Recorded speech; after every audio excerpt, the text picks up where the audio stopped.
শুভ সকাল বন্ধুরা, কেমন আছো? আশা করি ভালো আছো। তো এখন বাজে সকাল 11টা, যেহেতু এখনও 12টা বাজেনি, তাই এখনও সকালবেলায় চলে, তাই না? আর দেখো, আজকে সকাল থেকে আর কি ভিডিও কিছুই বানাইনি, এখান থেকেই শুরু করলাম। তো মেয়ে এখন হচ্ছে ছানার বড়া করছে। কালকে ছানাগুলো তৈরি করেছে, অনেকটা দুধ জমেছিল, প্রায় 1.5 লিটার মতো দুধ জমেছিল, সেটা আগে ছানা করেছি। তো কালকে ভেবেছিলাম করব, কালকে করা হয়নি, তাই আজকে মেয়ে করছে আর ওদিকে আমি সেলাই করছি। আজকে আমার হোম ডেলিভারি রান্না নেই, আজকে আর কি ছুটি রেখেছি। ছুটি আজকে মানে 4-5 দিন থাকবে, আমরা থাকবো না, মানে আমার মেয়ে এখানে থাকবে, বাড়িতে থাকবে, যে তোর পড়া স্কুল আছে, প্র্যাকটিক্যালগুলো থাকে, তো ওর জন্য ছুটি করতে পারবে না। তাই আমি, ওর বাবা আর আমার ছেলে 3জন মিলে যাব কালকে বাপের বাড়ি। তাই আজকে আজকে গোছগাছ করছি, আর আমার সেলাইয়ের কাজ আছে, সেগুলো তো করে কমপ্লিট করতে পারি, সেগুলো করে কিছুটা রেখে যাব, তারপর বাড়ি এসে আবার করে তাদেরকে দেবো। তো চলো দেখবে আমার মেয়ে কী করছে, চলো দেখ। এই বাটিটা দেখছে, এই বাটির 1 বাটি পুরো দুধ ছিল। এই দেখো বড়াগুলো বানাচ্ছে। আর আমার সকালের ভাত হয়ে গেছে।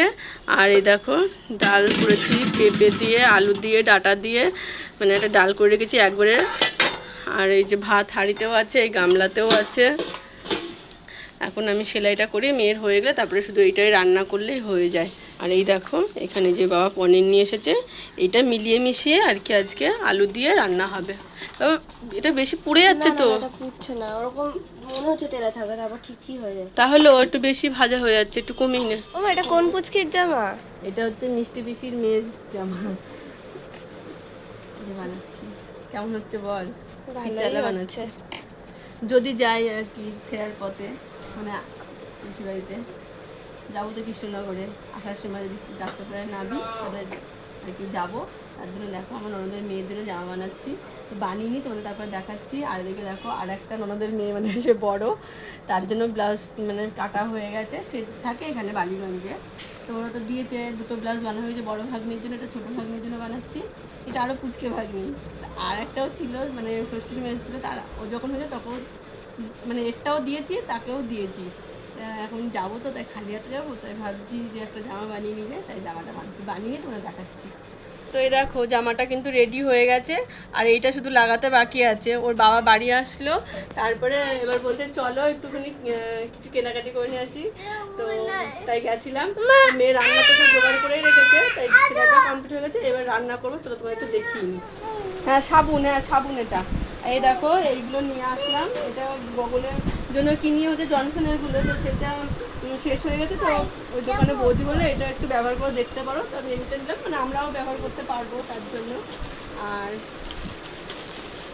এই যে মার জন্য একটা শাড়ি, মানে কোনটা কাকে দেবো জানি না, মার একটা আমার একটা নিয়েছি, কালকে পুজো দেবো, তো একটু নতুন শাড়ি পরেই দেবো। নতুন শাড়ি ছিল তো মনে একটু নিয়ে দেখে পছন্দ হয়ে গেলো। আর একটা সিঁদুর নিয়েছি। আর হচ্ছে যে বাবার জন্য একটা গেঞ্জি, আমার বাবার জন্য। আর এটা হচ্ছে ওর বাবার জন্য, গোগল আর সোনাইয়ের বাবার জন্য এটা নেওয়া হয়েছে। আসলে কি বলতো, বাবা মা পুরী গেছিলো, বৃন্দাবন গেছিলো, তো আসার পরে কিছু দেওয়া হয়নি। আর সামনে তো ষষ্ঠী চলেই গেল, তো সেই ষষ্ঠী উপলক্ষে সব মিলিয়ে এই মানে ছোট্ট একটা জিনিস বাবা মাকে দিচ্ছি। শাড়ি কোন শাড়িটা দেবো বুঝতে পারছি না, যেটা মার পছন্দ হবে সেটাই নেবে। মনে হয় মার এটাই পছন্দ করবে, এটাও মা পরবে, মা এরকম কালারও পরে, আগে সেরকম লাল কেটেও না। হ্যাঁ দিচ্ছি বাবা। তো যাই হোক, এখন গোগলকে এটা খুলে দিলে আমাকে পাগল করে দিচ্ছে। সেই দোকানে গেছে পরে, মানে কী যে শুরু করেছে, এর সামনে আমাদের একদম গেটের মুখে তো। আর ওনারা দোকানে গেলে মানে সব পারলে দিয়ে দিতে পারলে বাসে এরকম করে। এ না আর ফেলে দিও না। তো চলো এবার রান্নাটা করে নিই। আলুগুলো সিদ্ধ বসিয়ে রেখে গেছিলাম একটুখানি, বেশ সিদ্ধ হয়ে গেছে, বেশি সময় লাগবে না। এদিকে দেখো ফোড়নে দিলাম তেজপাতা, শুকনো লঙ্কা, সাদা জিরা, এমনি একদম নর্মালি করব। আর মেয়ে এখানে একটু মানে জিরে, আদা, তারপরে একটু পোস্ত, কি চালমগজ এসব দিয়ে আর কি পেস্ট করে রেখেছি, টমেটো দিয়ে একদমই হালকাভাবে করব।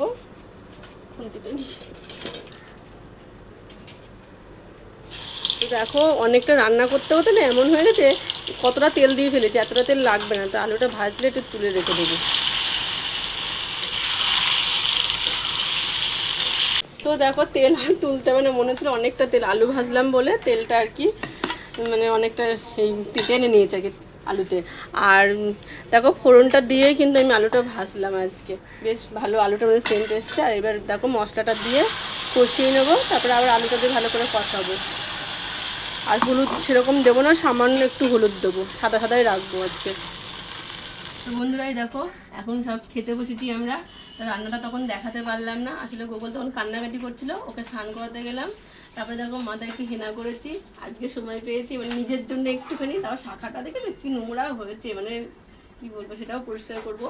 আর তারপরে হচ্ছে দুটো শাড়ি আছে, সেটা টিকু করে তারপরে আমি স্নান করবো। নাহলে পরে তো চলে যাবো, কদিন থাকবো না, বৌদি এসে পাবে না, মেয়ে থাকবে, মেয়ে শাড়িগুলো দিয়ে দেবে। তার তরকারিটা দেখো কি সুন্দর কালার এসেছে, খেতেও নিশ্চয় সুন্দর হবে। আমার কখন স্নান করতে যাবা? এই তো শাড়ি কটা হয়ে গেছে, ভাঁজ করে যাবো। তা আমরা আজকে আর ঘুমাবে না, আবার তো তৃষা দিদির ব্লাউজটা সেলাই করতে হবে।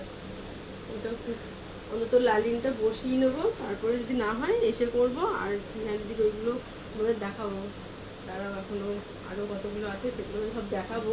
তবে সব শেষে দেখাবো, যখন গোছগাছ করবো রাতে সব তখন দেখাবো।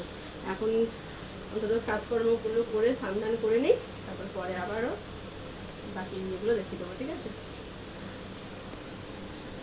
তো বন্ধুরা আর পাচ্ছেন, চোখ চোখ একদম ইয়ে হয়ে গেছে।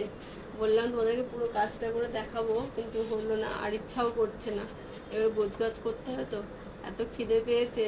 কি বলতো, বাপের বাড়ি যাওয়ার সময় আর বাপের বাড়ির থেকে ফেরার সময় শ্বশুরবাড়িতে, তখন মেয়েদের আর না খাওয়া হয় না। মানে যাওয়ার সময় মানে আনন্দে গোছগাছ করবো, কখন যাবো তখন খাওয়া বন্ধ হয়ে যায়, মানে ইচ্ছাও করে না খেতে। আবার যখন ফেরার সময় তখন মনে হয় আবার কবে আসবো, এই করে আর খাওয়া হয় না, মন খারাপ করে, তাই না? তারপর খিদে পেয়েছে, বিস্কুট খাবো, তারপরে গোছগাছ করবো। তো রাতে অনেকটা, এখন 9টা বেজে গেছে। কাজটা হয়ে যেত, গুগল এত মানে জ্বালাতন করছিল, দুপুরে ঘুমায়নি। তার মধ্যে মেশিনটাও আমার ডিস্টার্ব করছে, আমার দুটোতেও কেউ সাহায্য না, ছেলে না মেশিন, এটাও একটা ছেলে। যাই হোক, আজকে একটু গোছগাছ করে নিই। তো টাটা।